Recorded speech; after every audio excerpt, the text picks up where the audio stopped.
Estamos viviendo en el tiempo del fin, predicho por el profeta Daniel. Estamos por enfrentar eventos que sucederían antes del regreso de Cristo. Es como un aviso del futuro y no es atractivo. Es el drama de nuestro mundo. El pecado, el sufrimiento, la muerte, la caída de las naciones, guerras, hambrunas, la difusión del evangelio, engaños, terremotos y otros. Estamos viviendo los peligros del tiempo del fin. Todo esto es según Cristo, principio de dolores. Pero tenemos la palabra profética más segura. Cristo dijo a su pueblo: yo estoy con vosotros todos los días hasta el fin del mundo. La iglesia es la familia de Dios en la tierra y debemos entender los tiempos en que vivimos. Como continuadores del pueblo de Dios, se nos invita a salir del mundo y a prepararnos para reunirnos para la verdadera adoración, para estar en comunión unos con otros, para recibir instrucciones de las profecías que hiciera que el lucero de la mañana, Cristo Jesús, resplandezca en nuestros corazones. Asimismo, servir a toda la humanidad y cumplir con la sagrada comisión de ir y hacer discípulos. Oro para que el Señor Jesús use estos medios como instrumentos en sus manos para que usted pueda sentir el hambre y sed por más de la verdad absoluta. Que el Señor les guarde. Hola amigos, buenas noches, ¿cómo están? Gracias por acompañarnos y bienvenidos a nuestra serie Descubriendo al Mesías de las Profecías. Estamos complacidos que nos acompañen todas las noches y, como de costumbre, recordamos en qué consiste esta serie de estudios. Es mirar en las profecías bíblicas aquellas expresiones de parte de Dios en que profetiza y promete grandes bendiciones para la raza humana cuando llega el tiempo de su cumplimiento, esto es, en la persona, en las andanzas, en los hechos de Jesús el Nazareno. Cada historia es significativa, tanto en lo que Jesús vino a cumplir las profecías dadas, y también la profecía en sí es significativa, porque Dios allí revela su voluntad, lo que Él quiere para la raza humana. De modo entonces que todo hombre de buena voluntad, que sea inteligente, que quiere recibir el beneficio, pues puede recurrir fácilmente, leer el texto de la profecía y ver si en algún momento se cumplió. Y efectivamente los evangelios narran estas historias tan preciosas como la que queremos mirar hoy. Una historia tremenda, truculenta. Quiero también a la vez contar algún testimonio en el transcurso de esta exposición. Vamos pues entonces a la profecía, recordemos por excelencia, de la aparición del ungido. Ese es el significado de la palabra Mesías en hebreo o Cristo en griego, ungido en español. Miramos entonces Isaías capítulo 61, liberando a cautivos. Es el tema de esta noche de hoy. El Espíritu de Jehová, el Señor, está sobre mí porque me ungió, de allí el ungido, me ungió Jehová, me ha enviado a predicar buenas nuevas a los abatidos, a vendar a los quebrantados de corazón, a publicar libertad a los cautivos y a los presos, apertura de la cárcel. Aquí vamos a hablar de gente que está cautiva, en que Jesús interviene para liberarlos. Solamente que hay quienes piensan que no lo están. Y es tan importante advertir con nuestra conciencia, nuestro discernimiento, a qué tipo de prisión Dios se está refiriendo. Porque podemos estar libres físicamente y sin embargo adentro estar aprisionados en prisiones de amargura, de rencor, de odio, que no es muy diferente de aquel que está en un presidio y no tiene libertad. Vamos a ver entonces a continuación el cumplimiento de esta parte de la profecía en que dice que Jesús, vamos a repasarlo otra vez, dice que Él vendría a liberar a los cautivos, notamos allí en las últimas expresiones, que viene a publicar libertad a los cautivos y a los presos, apertura de la cárcel. Vamos a ver cómo esto se cumple en este estudio que tendremos, un repaso de la historia de Cristo. Se encuentra en el Evangelio según Marcos, el capítulo 9. Allí veremos un texto que ya se comentó en otra ocasión, solamente que lo leeremos como quien dice de pasada, para concentrarnos en la historia nueva que queremos examinar. Marcos capítulo 9, desde el versículo 1, leemos lo siguiente. También les dijo: de cierto os digo que hay algunos de los que están aquí que no gustarán la muerte hasta que hayan visto el reino de Dios venido con poder, prometiendo allí que parte del grupo verían el reino, esto es como en miniatura. ¿Sí? Bien, vamos a avanzar, texto que ya se comentó en otra ocasión, solamente simple lectura. 6 días después Jesús tomó a Pedro, a Jacobo y a Juan y los llevó aparte solos a un monte alto y se transfiguró delante de ellos. y sus vestidos se volvieron resplandecientes, muy blancos como la nieve, tanto que ningún lavador en la tierra los puede hacer tan blancos. Y les apareció Elías con Moisés, que hablaban con Jesús. Entonces Pedro dijo a Jesús: Maestro, bueno es para nosotros que estemos aquí, y hagamos 3 enramadas, una para ti, otra para Moisés y otra para Elías, para poder contemplarlos a los 3 y disfrutar de ese bello espectáculo. Porque no sabía lo que hablaba, pues estaban espantados, como lo explica Marcos. Entonces vino una nube que les hizo sombra, y desde la nube una voz que decía: Este es mi Hijo amado. Y esta es la parte en la que nos queremos detener. Escúchenlo, escúchenlo, a Él oíd. Esta es la gran exhortación que Dios hace, que el hombre es sabio cuando escucha esa voz. Este es mi Hijo en el cual yo me complazco. Si Él les habla, escúchenlo. Porque vamos a ver que cuando el maestro habla, y a veces no habla tan agradable, porque merecemos alguna reprensión. Sin embargo, hay sabiduría en esa palabra, y sabiduría en nosotros si aceptamos esa palabra, en lugar de cegarnos, de cerrar. Bien, ¿en qué consiste la historia? Aquí se nos habla de 2 experiencias, estudiaremos la segunda. La primera es que Jesús sube al monte, se lleva a sus más íntimos amigos, Pedro, Jacobo y Juan, y allí se transfigura, prometiendo o cumpliendo una promesa de que los que estaban allí, algunos no morirían hasta que vieran el reino de Dios. Y efectivamente, al subir al monte, un monte alto, y se transfiguró, y aparecieron Moisés y Elías, milagrosamente, y hablaban con el maestro. Allí entonces se cumplió la promesa de que vieron el reino en miniatura. Moisés pues representa un grupo de gente, y Elías representa el otro grupo de gente. Moisés representa a todos aquellos que serán resucitados como Moisés lo fue. Según cuenta el libro de Judas, allí aparece la disputa del arcángel Miguel con Satanás por el cadáver de Moisés. Se lo venía a llevar a resucitarlo. Y entonces Satanás que disputa, y allí Moisés es sacado de la tumba. El texto de Deuteronomio nos va a decir que murió Moisés, pero nadie supo del sepulcro. Un mes entero anduvieron llorando, pero el sepulcro el cadáver había desaparecido. Bien, Moisés pues representa a toda aquella gente que en la segunda venida de Jesús serán llevados al cielo, resucitados y llevados. Mientras que el otro grupo, Elías, representa a todos aquellos que estarán con vida en ocasión de la segunda venida y que son merecedores de la eternidad, que serán transformados, sus cuerpos mortales que cargamos actualmente serán transformados, y juntos este grupo, que es simbolizado por el de Moisés, y este otro grupo simbolizado por el de Elías, juntos suben y Jesús se los lleva. Esto enseña el texto de 1 Tesalonicenses, capítulo 4. Bien, lo cierto es que en la contemplación en el monte alto es tan bonito, pero hay trabajo en el valle. De esto queremos hablar.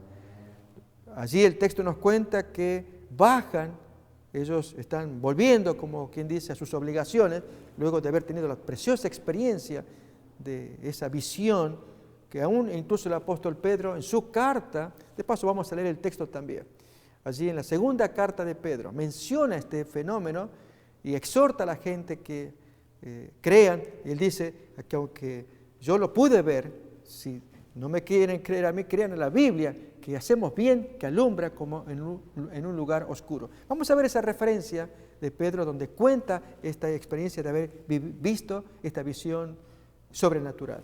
Esto aparece en la segunda carta de Pedro, capítulo 1, desde el versículo 16 en adelante, nos hace recordar antes de que bajemos al valle. Dice allí: porque no os hemos dado a conocer el poder y la venida de nuestro Señor Jesucristo siguiendo fábulas artificiosas o cuentos de viejas, decimos también, sino como habiendo visto con nuestros propios ojos su majestad. Ahí da testimonio Pedro.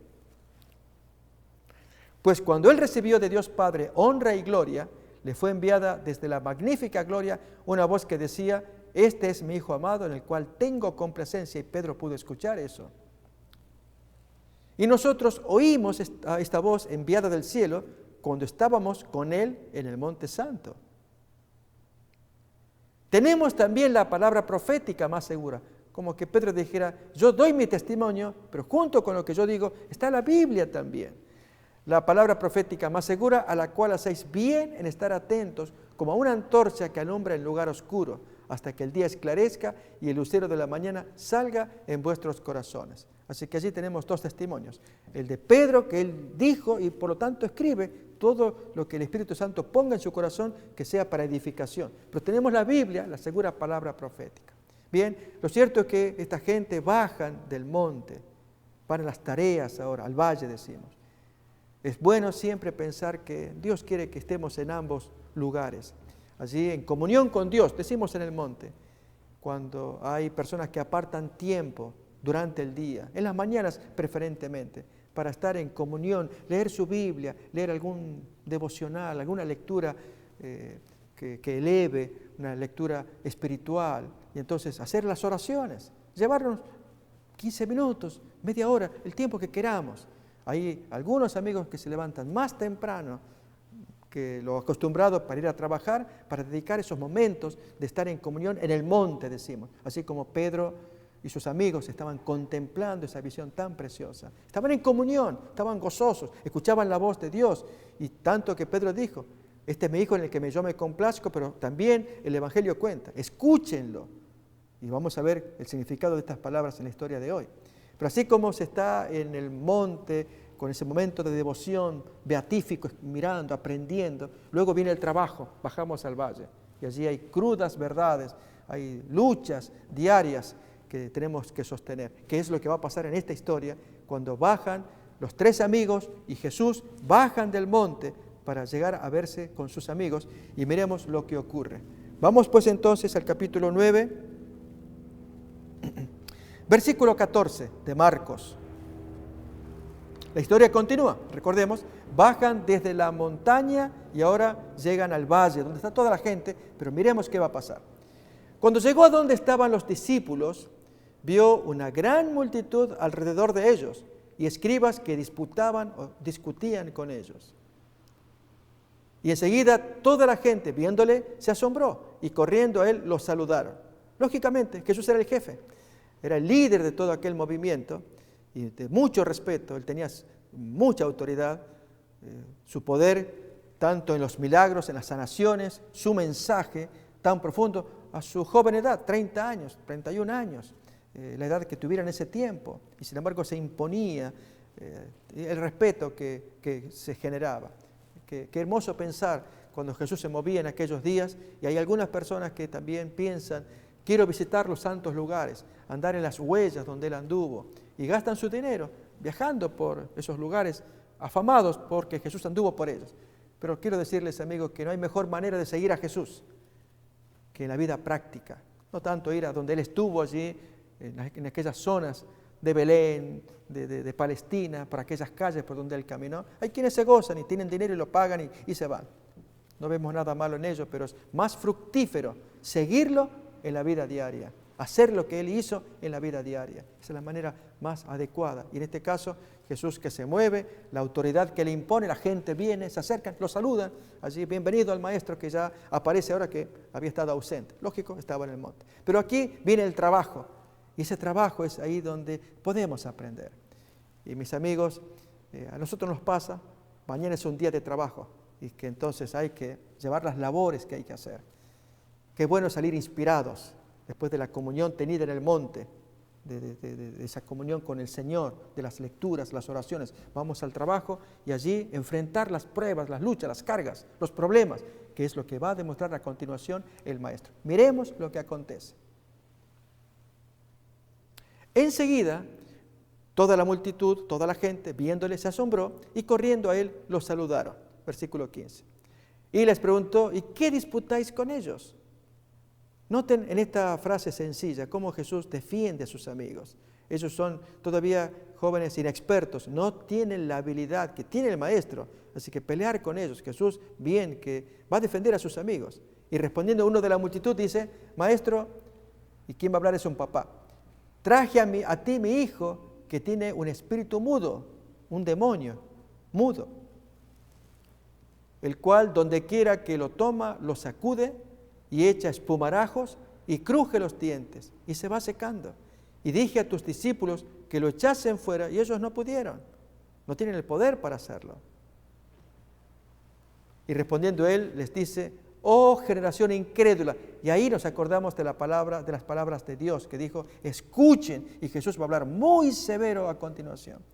Oh generación incrédula, ¿hasta cuándo he de estar con vosotros? ¿Hasta cuándo os he de soportar? Traédmelo.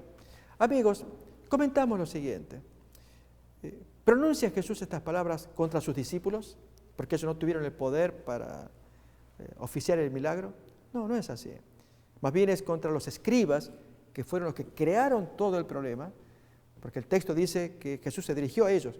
¿Qué disputáis con ellos?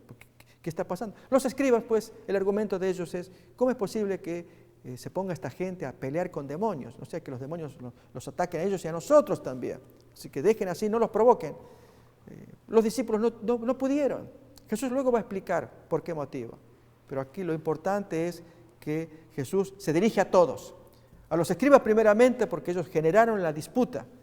Ellos al ver la inoperancia de los discípulos en su buena intención de querer ayudar y sanar a ese joven endemoniado, no pudieron. Los escribas entonces levantan la discusión acalorada y hubo un momento difícil, los discípulos defendiéndose también, gente acusando, ¿y dónde está el maestro? ¿Y por qué se permiten estas cosas? En fin, imaginemos la situación en ese momento. Y un papá desesperado que está pidiendo ayuda, auxilio, y vino al maestro y no lo encontró. Y quienes le acompañan, los discípulos tampoco pueden. Y saquemos una lección, mis amigos. ¿Cuántas veces nosotros recurrimos a los amigos de Jesús, que es la iglesia? ¿Sí? En este caso, el papá vino a ver a Jesús. No lo encuentra, pues que la iglesia le ayude. Y la iglesia fue inoperante. Así, todos los otros 9 discípulos, recordemos que 3 habían sido separados y llevados al monte alto. Pero los otros no pudieron. Y a veces acusamos a una iglesia inoperante, porque no hace las cosas que debería hacer. Recordemos que es Dios el que está detrás de todo esto, y Él da el poder, la capacidad, de hecho lo dio. Luego vemos a los discípulos poderosos haciendo milagros. Cuando bajó el Pentecostés, el Espíritu Santo, y a partir de allí son hombres poderosos, porque Dios quiere darles el poder para hacerlo. Pero en este caso todavía hay muchas cosas carnales, discusiones. Eso caracterizó a los discípulos también, el querer ocupar puestos en el reino del Señor. Y en esa condición Dios no puede obrar con un corazón todavía muy carnal, muy dado a estas cosas de la tierra. Y cuanto más los escribas generando los problemas, pero el Padre en el medio, con quien ahora Jesús va a mantener un diálogo. Pero lo que importa acá es, y vamos a repasar, es la frase dura de Jesús. ¿Se acuerdan que habíamos dicho la frase de Dios cuando Él dijo, este es mi Hijo en el cual tengo contentamiento? ¿Y qué más agregó? A Él oíd, escúchenlo, escúchenlo. Bien, miremos ahora, otra vez leemos el texto, y yo les invito a que lo apliquen ustedes a ustedes mismos, me lo aplico yo a mí mismo. Y es escuchar esta frase dura. Cada vez que alguien nos amonesta, seamos inteligentes. ¿Saben? Hace unos años aprendí esta frase. Serás inteligente si haces que tus críticos sean los guardadores de tu alma. Muchas veces esperamos que la persona que se acerca a nosotros nos halague y diga cosas bonitas de nosotros, que, en fin, manifieste palabras y nos engorda. Todos somos humanos, pero debiéramos ser cuidadosos porque en las cosas de Dios eso no es mal negocio, no es negocio. Dios más bien va a decir las cosas ciertas, y es que necesitamos que se nos digan las reprensiones, los defectos que tenemos. Serás inteligente si haces que tus críticos sean los guardadores de tu alma. Si un crítico por atrás te critica y te dice el camino, te está cuidando las espaldas para que hagas mejor la cosa. En este caso Jesús es un crítico, va a decir las cosas, pero es para nuestro bien. Leemos el texto en cuestión. Marcos 9 otra vez. Respondiendo Jesús dice, oh generación incrédula, ¿hasta cuándo he de estar con vosotros? ¿Hasta cuándo yo los voy a soportar? Tráigame al joven. Pero noten la expresión, incrédulos. Esta es la palabra que más ofende al Señor, porque Él se mueve como con una moneda. ¿Saben cuál es la moneda en los negocios del reino de Dios? Cuando vamos a un país, normalmente tenemos que hacer el cambio de la moneda, según la moneda de ese país. Llevamos nuestros pesos de nuestro país y visitamos otro país y tenemos que hacer el cambio porque no podemos negociar con nuestra moneda en un país vecino. Allí hay una moneda natural y cambiamos. Bien, En el reino de Dios hay una moneda con la cual se comercia, se mueve. Y esa moneda se llama fe. Cuando una persona tiene fe, entonces puede moverse libremente en el reino de Dios, porque cree. Porque Dios no puede revelarse como hubiera querido, de carne, así personalmente, decimos nosotros, como lo hizo con Adán y Eva. No puede, porque no podemos soportar, eso es una expresión bíblica. Dios dijo así, no puede el hombre ver a Dios y sobrevivir, no puede, porque está en su condición pecaminosa que merece ser destruido, pero Dios en su amor todavía se retiene, gracias a Cristo, para que el hombre desarrolle las gracias, el parecer al Señor, como Jesús dijo, venid y aprended de mí, parecernos a Cristo. Y entonces así se cumple un texto que vamos a invitar a leer ahora, que aparece en las bienaventuranzas de Jesús en Mateo capítulo 5. Abrimos pues ese texto bíblico de Mateo capítulo 5, donde las bienaventuranzas, y miremos este texto tan bonito que aparece acá en el versículo 8. Por eso hoy no lo podemos ver a Dios. Bienaventurados los de limpio corazón, porque ellos verán a Dios. Amigos, preguntémonos, ¿cómo podemos pretender cosas, que Dios se revele? ¿Acaso tenemos limpio corazón? Tenemos nuestro corazón carnal que se mueve como se mueve, en un ámbito que es el nuestro, el carnal. Pero Dios solamente permitirá que de los de limpio corazón, y hay una tarea para hacer, para limpiar muchas cosas que hay acá, para que podamos verlo a Dios según la bienaventuranza que Jesús prometió. Y una de las cosas que afean el carácter, que hacen feo el corazón, que no es limpio, es sucio, es la incredulidad. Jesús lo demostró claramente. Generación incrédula, ¿hasta cuándo los voy a aguantar? ¿Hasta cuándo los voy a soportar? Y se refirió a todos. Desde los escribas que provocaron el problema, aún sus amigos que quedaron allí. Falta de fe. ¿Qué está pasando allí? Vamos a ver. Volvamos otra vez a la historia. El desarrollo y desenlace también. Liberando a cautivos. Y se lo trajeron al endemoniado. Y cuando el espíritu vio a Jesús, sacudió con violencia al muchacho, quien cayendo en tierra se revolcaba echando espumarajos. Y Jesús preguntó al padre, ¿cuánto tiempo hace que le sucede esto? Y él dijo, desde niño. Yo quisiera invitarles, amigos, a que miremos el versículo 20 nuevamente, el comportamiento de una persona endemoniada, y algo que quiero contarles. Nuevamente leemos ahí que traen al muchacho, y cuando el espíritu vio a Jesús, sacudió con violencia al muchacho, quien cayendo en tierra se revolcaba echando espumarajos. Muy posiblemente no hemos visto lo que estamos escuchando aquí, experiencias de posesión demoníaca. De hecho, se hizo una película, ¿recuerdan? El Exorcista, famosa. Hubo gente que se animó a verla, hubo desenlaces con esa película, con los protagonistas también. En fin, muchas cosas para comentar de ello. Pero déjenme contarles mi experiencia personal, la que he vivido yo en 1993. Fue tan dramático que cuando leo estas historias me estremece, primeramente porque desde allí fue mi única experiencia.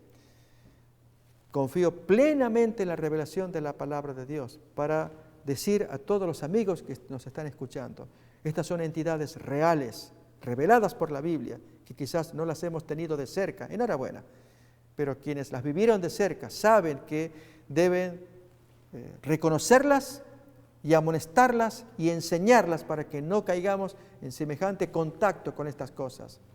Esto me pasó allí en mi país cuando, yendo a un domicilio para enseñar la Biblia, la dueña de casa pues me dice, pastor, quisiera presentarle a mi prima que hace pocos días llegó a mi casa y ella padece de un problema y quisiera ver si usted y la iglesia podemos ayudar.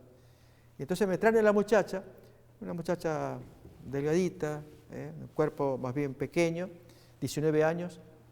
Y ahí me contaron la historia, que ella sufría la persecución de algo extraño, que ella miraba para atrás, sabía que estaba, pero le daba miedo mirarlo.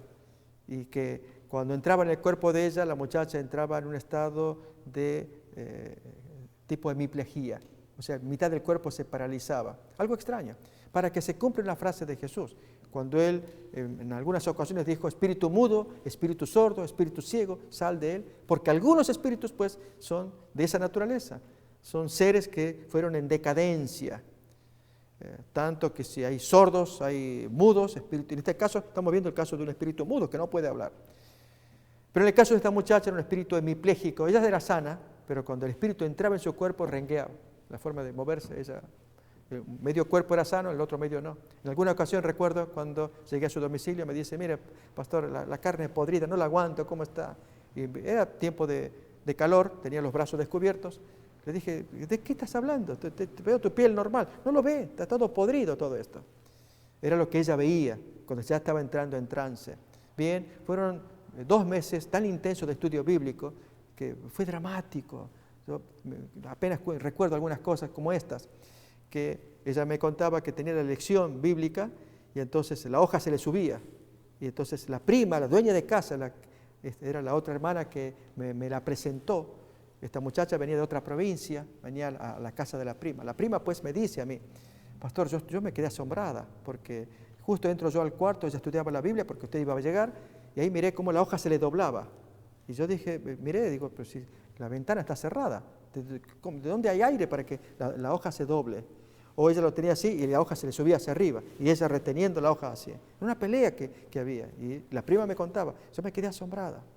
Y entonces cuando llego, pregunto a la muchacha, ¿cómo te fue en el estudio? Ay, pastor, mire, leí yo, pero mis ojos se trabaron cuando llegué a esta pregunta, que era sobre alcoholismo.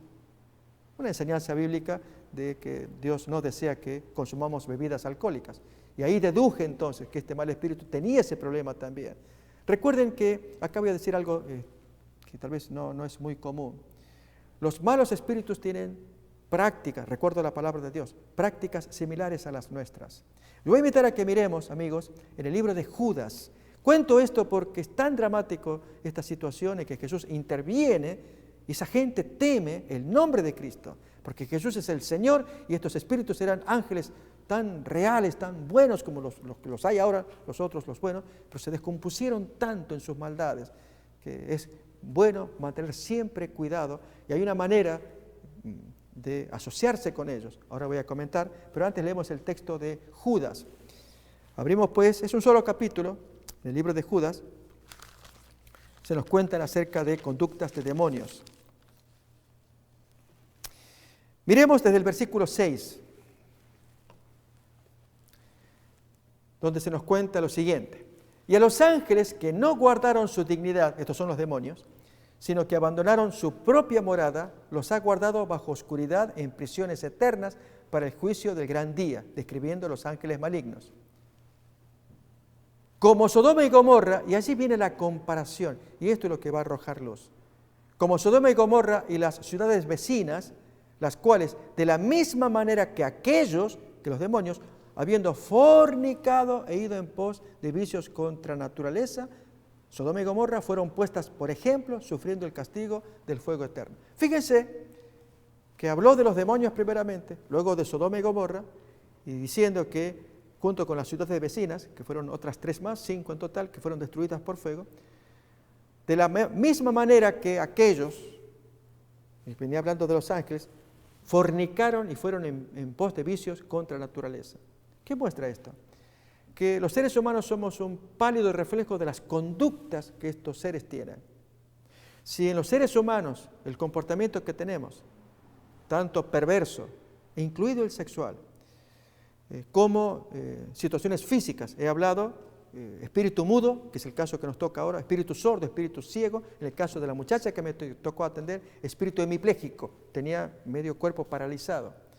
La muchacha pues me contó en una ocasión, mi muchacha con quien yo trabajé, Miriam de nombre, me dice, pastor, acabo de ver en la televisión el caso de Xuxa.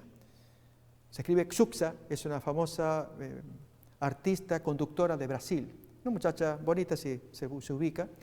Ella trabajó mucho con los niños y en los tiempos en que ella lideraba la música, buena artista también, ella contó en un reportaje cómo ella caía en trance allí y quedaba paralizada medio cuerpo.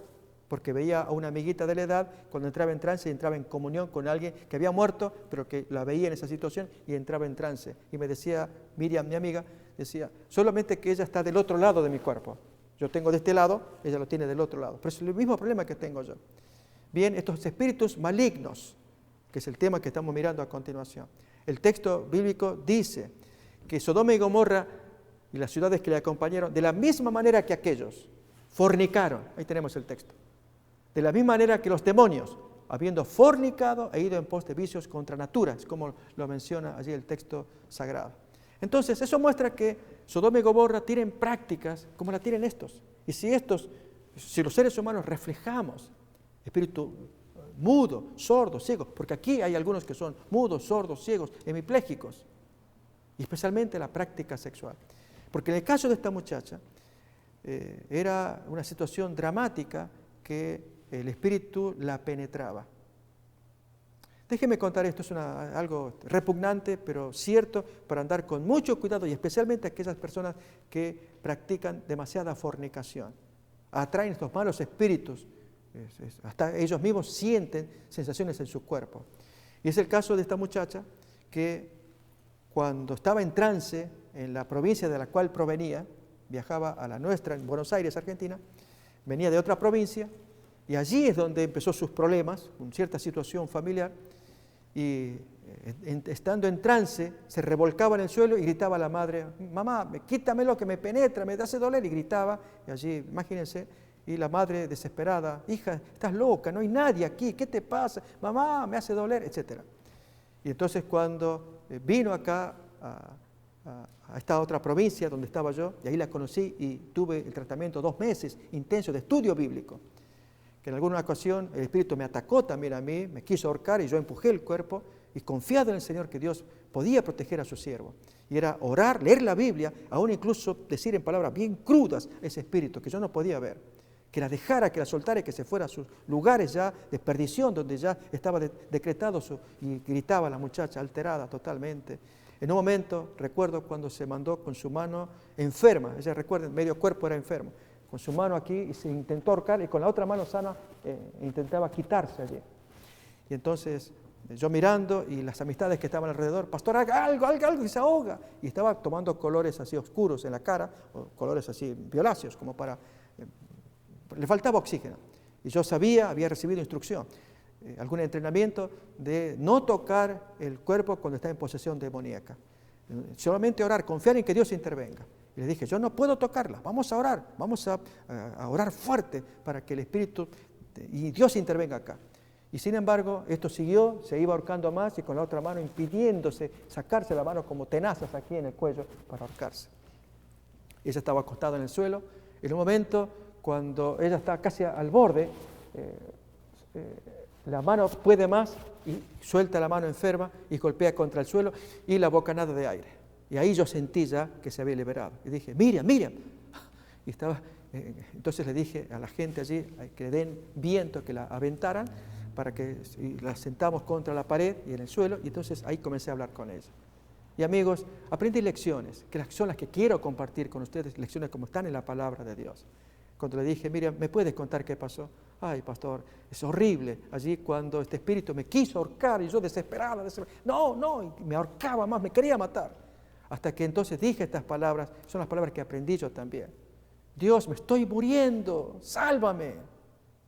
Pues Dios interviene cuando tú se lo pides, cuando ya ves que no das más, porque Dios interviene cuando ya escasea el recurso humano, cuando ya el hombre se descubre y reconoce su impotencia. Entonces allí Dios aparece rápidamente para salvarte, pero si tú no lo reconoces, porque Dios quiere que así sea reconocido siempre, Él viene para que el hombre, Él pueda decir, como dijo el centurión que estudiamos también, allí mi ámbito lo domino, de Lucas capítulo 7, pero este ámbito no lo domino, di la palabra a distancia, tú lo puedes curar.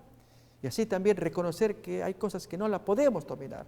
Y ella sabía que no podía pelear contra un demonio, sino que allí ella gritó, ella recuerda eso. Y entonces, detrás de esa cosa arremolinada, ella contó así, mal olor fétido, apareció como una luz, sería un ángel que le dijo, Miriam, aguanta que esto ya va a terminar. Y ahí lo empujaron y se fue, y entonces se trepó a la pared y le dijo a ella, estaba todavía en trance, ahora me voy, pero tú no te vas a bautizar, no voy a permitir, tú eres mía. Una historia increíble, increíble. Entonces yo viví esas cosas, había mucho más para contar, pero solamente sirva como una anécdota de esta historia vibrante, que allí mi ministerio se sintió tan enriquecido por creer la palabra de Dios, que voy a invitar a que la miremos ahora, en Efesios capítulo 6. Miremos lo que dice el versículo 12. Yo les invito, amigos, que ustedes presten atención a la palabra de Dios, porque está revelada para que creamos en ella, como la lectura que vamos a tener de la curación de un endemoniado por parte de Jesús. Vemos pues entonces este texto que dice, porque no tenemos lucha contra sangre y carne, sino contra principados, contra potestades, contra los gobernadores de las tinieblas de este siglo, contra huestes espirituales de maldad en las regiones celestes. Es decir, la lucha es contra los demonios, no contra carne y sangre.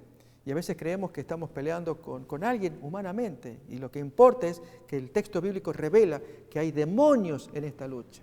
Bien, así es la experiencia que vamos a mirar ahora con Jesús, que va a pelear con un demonio, pero aquí que hay un papá en el medio incrédulo. A ver, leemos pues entonces, retomamos Marcos capítulo 9, desde el versículo 21 en adelante.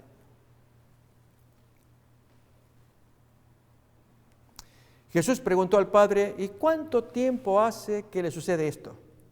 Y él dijo, desde niño. Versículo 22. Y muchas veces le echan el fuego y en el agua para matarlo.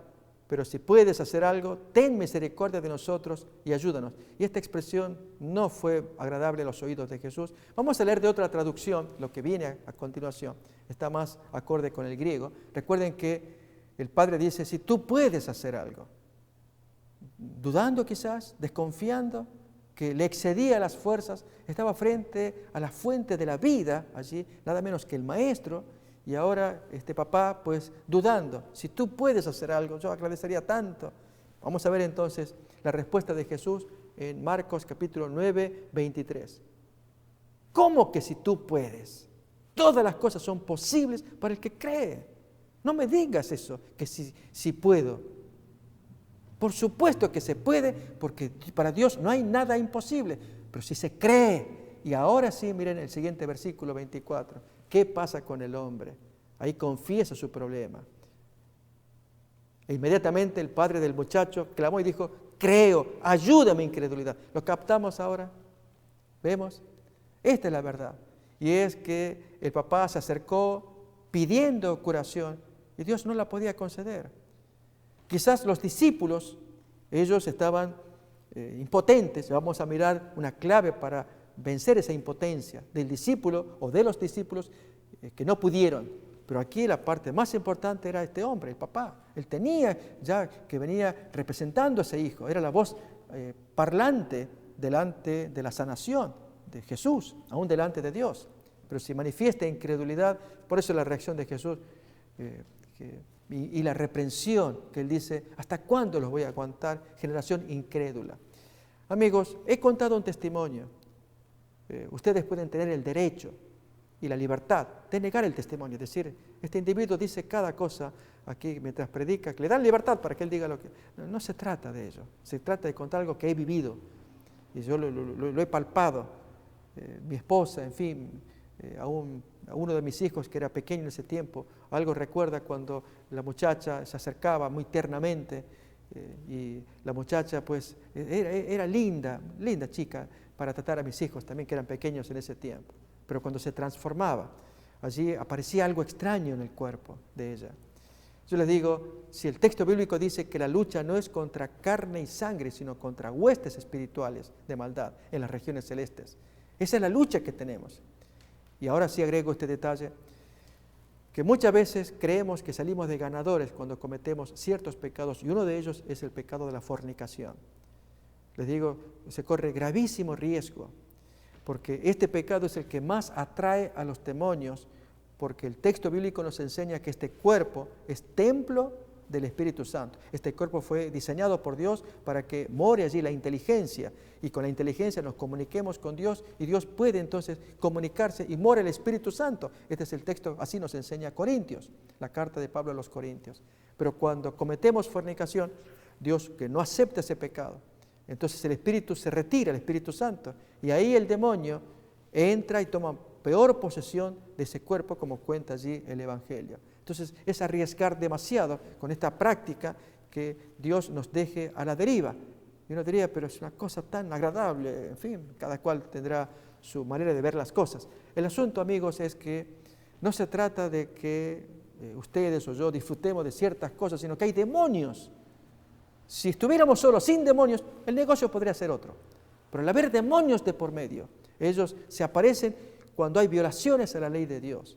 Y al estar presentes ellos, ahí es donde se generan los problemas que a veces no podemos encontrar solución. Y en el caso del papá, y retomamos la historia ahora de Marcos capítulo 9, cuando él confiesa su incredulidad, solamente limpiando el alma para que sea crédula, creyente, que acepte que hay poder allí para curar a ese muchacho.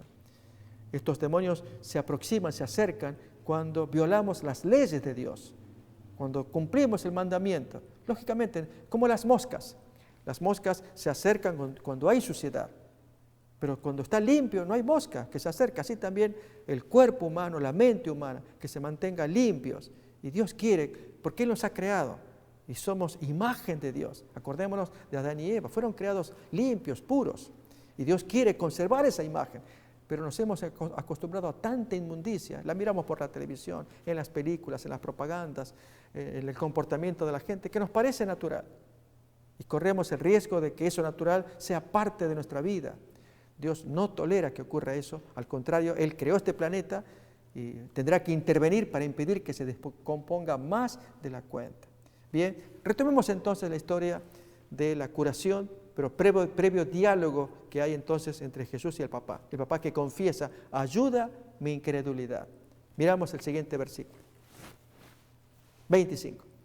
Cuando Jesús vio que la multitud se agolpaba, reprendió al espíritu inmundo, diciéndole, espíritu mudo y sordo, yo te mando, salte de él y no entres más en él.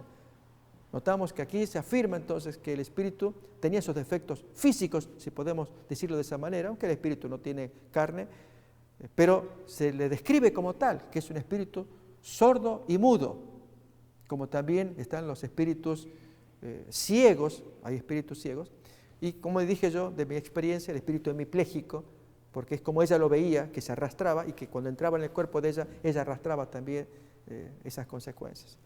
Bien, Jesús interviene y Él tiene palabra de autoridad porque Él es el Hijo de Dios que moraba en el cielo. Yo quiero invitarles, amigos, a que leamos un texto nuevo ahora del Antiguo Testamento que se encuentra en el libro de Josué.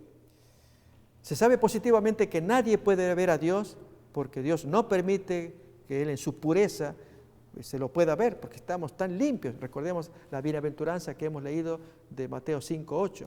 Solamente los de limpio corazón son los que verán a Dios. Y si tenemos corazón sucio, lo tenemos que reconocer. Es parte de la vida humana, de nuestros trajínes diarios, que esto se ensucia.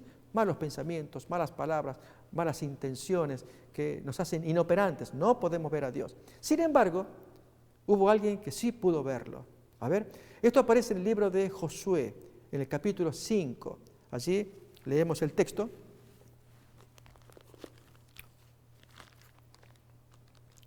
Sumamente llamativo que algún ser humano pueda contemplar semejante escena.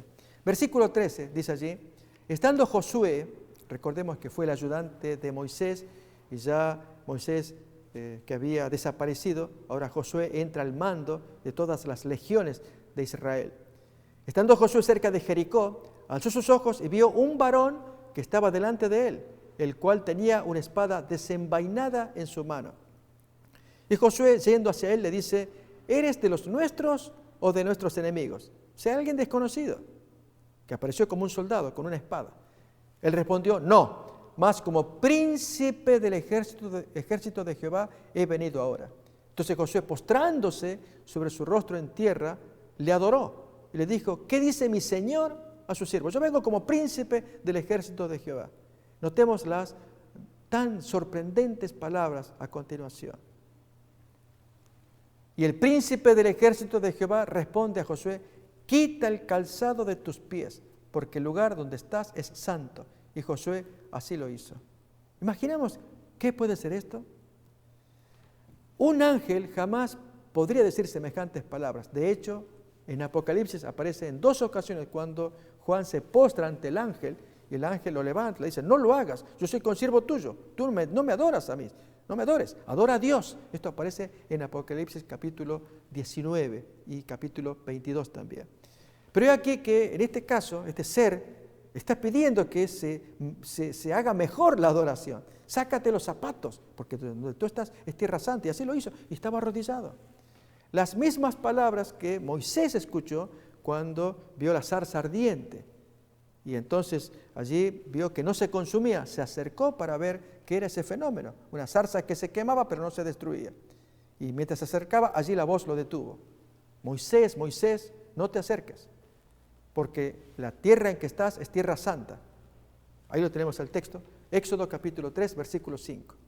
Dice la voz: no te acerques, quita tu calzado de tus pies, porque el lugar en que tú estás, tierra santa es. Notamos que son las mismas palabras las que oyó Josué, las que oyó Moisés. Sáquense los zapatos, donde están es tierra santa. Por lo tanto, allí Josué, ¿a quién contempló? Si a Dios no se lo puede ver, contempló al Hijo de Dios, a Cristo, cuando moraba en el cielo. Bien, este Cristo tiene semejante poder, semejante autoridad sobre los ángeles y sobre los demonios. De allí es que en las historias bíblicas de la relación entre Jesús y los demonios, se ven a los demonios desesperados, temblando. Aparece el jefe allí en el cielo y no pueden pelear contra él, que lo odian por supuesto, que no pueden soportarlo también, pero saben que él tiene el poder suficiente que los podría destruir y no lo hace. Por lo tanto, allí el texto que estamos leyendo de Marcos, cuando Jesús reprende al demonio, el texto nos dice que el demonio lo sacude con violencia, porque no acepta esa orden. Repasémoslo. Allí en Marcos, cuando Jesús ordena al demonio que salga del cuerpo de ese muchacho.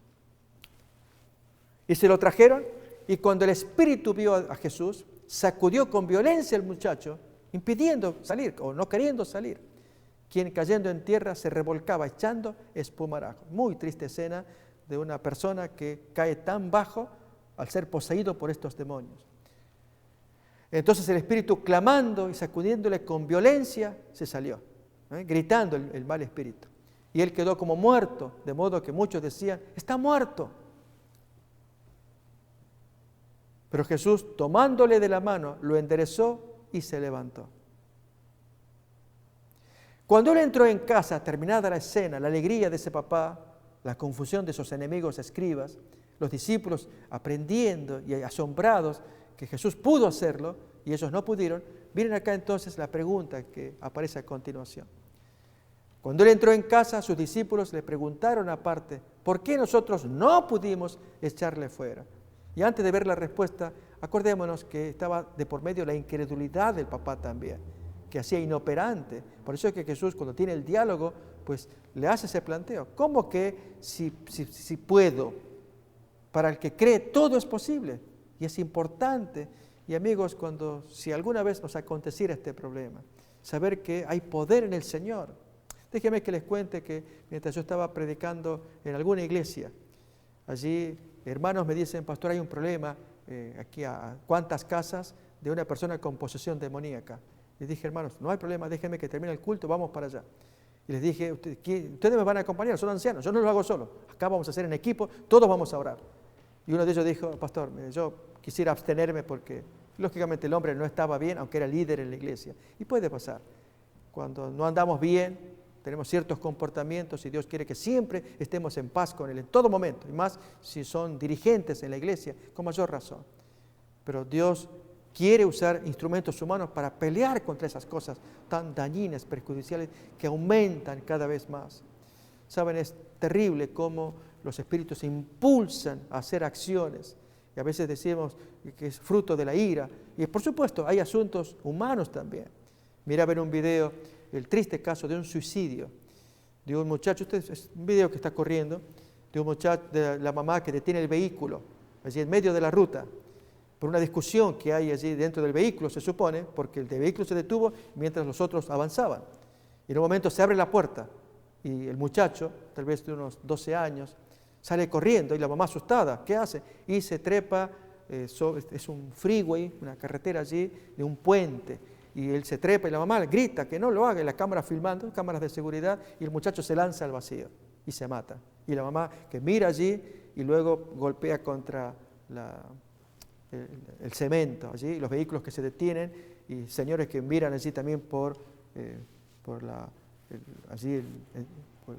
carretera, ver allí por encima, mirar allí al muchacho destruido abajo. Uno diría, es el fruto de la rabia. Cuando uno piensa que el texto que leemos acá, que hemos leído, la lucha que tenemos no es contra carne y sangre, sino contra malos espíritus que promueven odio en el corazón, rencor, en el caso del muchachito, enojo porque, según contaba allí quien relataba el video, era un muchacho que no aceptaba la disciplina de los padres con respecto al uso de los videos. Y le pusieron sus frenos, el muchacho no aceptó y prefirió quitarse la vida. Es terrible. Entonces, una generación que cada vez está siendo presa de los demonios, que se está actuando con violencia. Y si no, ¿cómo explicamos tantas cosas? Uno diría, pues es el corazón humano. Lógicamente, y ahí es cuando el hombre le abre la puerta a que el demonio actúe.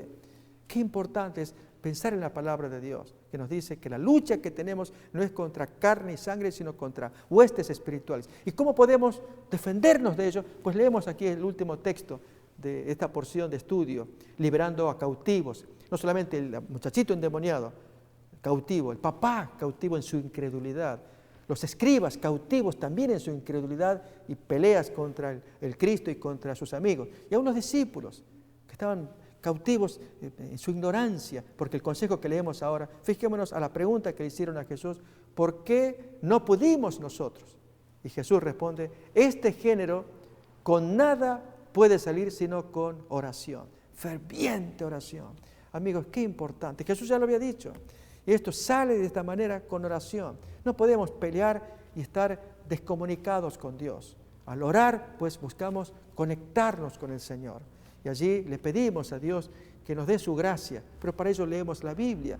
Y al orar, pues, mantenemos comunión y Él nos enseña, hijo, no me hagas esto, no me hagas lo otro, quiero que leas acá.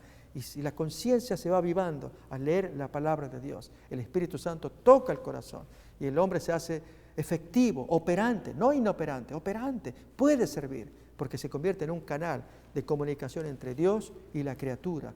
Noten, si Jesús dijo, este género, este tipo de cosas, no sale sino con oración, ferviente oración, ¿no deberíamos orar con más frecuencia? Como dije, me pasó una sola vez, lógicamente deseo que no me pase más, pero si es la voluntad de Dios de servir en esta área tan delicada, que es alternar con demonios. No puedo ir yo con alguna arrogancia, sino siempre humillado ante el Señor, confesando mis pecados, abandonando los pecados, para llevar esta tarea de sanación, de curación. Ya había recibido algunas invitaciones en mi país, de otros lugares, cuando averigué la situación de gente que prueba con el Ouija, o la Ouija, conoce la tableta allí, es un juego peligrosísimo cuando nos metemos en ese ámbito del espíritu, recordemos, allí que solamente el Señor lo maneja, pero los espíritus se mueven también cuando tentamos y comunicarnos con esas cosas, luego se penetran y no los podemos sacar. Amigos, la palabra de Dios enseña, hay poder en Jesús, que Él tiene el poder, los hace temblar, pero nos quiere ayudar a nosotros, liberarnos a nosotros mismos de nuestra cautividad. La incredulidad es una prisión en la que algunos se encuentran, la desconfianza, la sospecha, el tener la Biblia a mano y no creer en ella. Al contrario, oremos para que Dios abra el corazón, creamos en lo que dice la palabra de Dios y así seamos liberados de nuestra propia prisión, de nuestra cautividad. Esa es la obra del Mesías. Para eso vino, para bendecirte a ti, a mí también. Amigos, gracias por acompañarnos como lo hacen todas las noches. Y así nos encontramos en la siguiente emisión para que sigamos estudiando y descubriendo al Mesías de las profecías. Hasta que nos encontremos, que Dios los bendiga. Metro Evangelización 3000. En la Biblia encontramos el gran desafío evangelístico que han representado las ciudades a quienes desean hacer suya la orden de ir y predicar el Evangelio. En la actualidad, la mayoría de personas viven en las grandes metrópolis. Debemos aceptar que hoy podemos predicar a cientos, miles y millones de personas que están a nuestro alrededor. Y esto lo podemos hacer con planes muy abarcantes que nos desafíen a una obra mayor. Ya están listos los peces, ya están listas las redes, solo faltan los pescadores. Presentamos Metroevangelización 3000. Todos pueden hacer algo en esta obra. En estas reuniones hogareñas presentamos a Cristo a las familias. Metroevangelización 3000, donde más de 125 ciudades serán impactadas por el mensaje de salvación de la verdad presente. Únete, acércate y forma parte de este magno evento.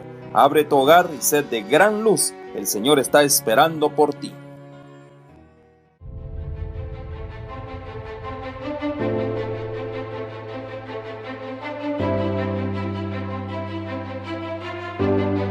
OLAM 7, Televisión Internacional, sanando, educando y reconciliando. www.olam7.tv